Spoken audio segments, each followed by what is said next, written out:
وَلِمَنْ خَافَ مَقَامَ رَبِّهِ جَنَّتَانِ فَبِأَيِّ آلَاءِ رَبِّكُمَا تُكَذِّبَانِ ذَوَاتَا أَفْنَانٍ فَبِأَيِّ آلَاءِ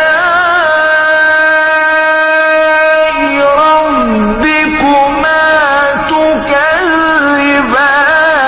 فِيهِمَا عَيْنَانِ تَجْرِيَانِ فَبِأَيِّ آلَاءِ